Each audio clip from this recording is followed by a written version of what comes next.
एक समय की बात है। एक जंगल में एक राजा और उसके मंत्री शिकार करने के लिए गए थे। राजा को जंगल में एक हिरण दिखा। उन्होंने हिरण पर वार करने के लिए अपना तीर निकाला और जैसे ही राजा ने हिरण पर वार करने की कोशिश की तो उनके बगल से एक सूअर निकला और उन्हें धक्का देकर गिरा देता है, जिससे तीर उनकी उंगली पर लग जाती है और उनकी उंगली कट जाती है। राजा की उंगली से बहुत सारा खून निकलने लगा।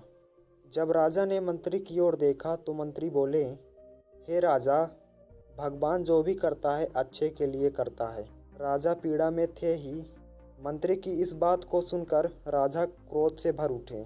उन्होंने मंत्री को आज्ञा दी, इसी समय तुम यहाँ से चले जाओ और दूसरा रास्ता पकड़ लो। मंत्री ने राजा के आदेश को स्वीकार किया और अन्य रास्ते पर चल पड़े।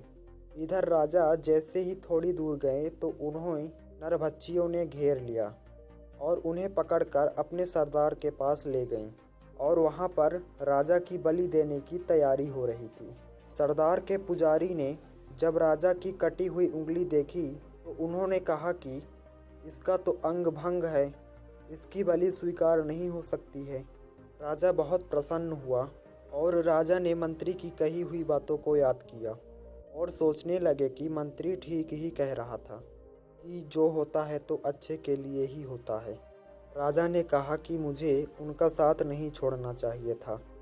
फिर नरभक्षियों ने राजा को छोड़ दिया और राजा मंत्री को ढूंढने के लिए चल पड़े। और राजा ने मंत्री को एक नदी के किनारे भजन करते हुए देखा। राजा ने मंत्री को प्रेम पूर्वक गले लगाया और उन्होंने मंत्री को सारी घटनाक्रम बताया।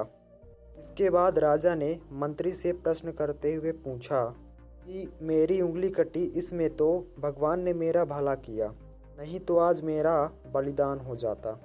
लेकिन मैंने तुम्हें अपमानित करके भगाया तो इसमें तुम्हारा क्या भला हुआ। मंत्री मुस्कुराए और बोले, राजन, यदि आपने मुझे भिन्न रास्ते पर नहीं भेजा होता तो आपके साथ नरभक्षी मुझे भी पकड़ लेते और मुझे भी पकड़कर वहां पर ले जाते और आपकी कटी हुई उंगली को देखकर उन्होंने आपका बलिदान नहीं दिया, लेकिन मेरा तो अंग भंग नहीं था और वो लोग मेरा बलिदान जरूर दे देते। इसीलिए भगवान जो भी करता है अच्छे के लिए करता है। लेकिन यह बात हमें तत्काल समझ में नहीं आता है। इस कहानी से हमें यही सीख मिलती है कि अगर हमारे जीवन में भी ऐसी समस्याएं आती रहती हैं तो हमें ज़्यादा घबराना नहीं चाहिए। क्या पता ईश्वर कुछ दूसरा चाहता हो, लेकिन यह बात हमें तुरंत समझ में नहीं आती है।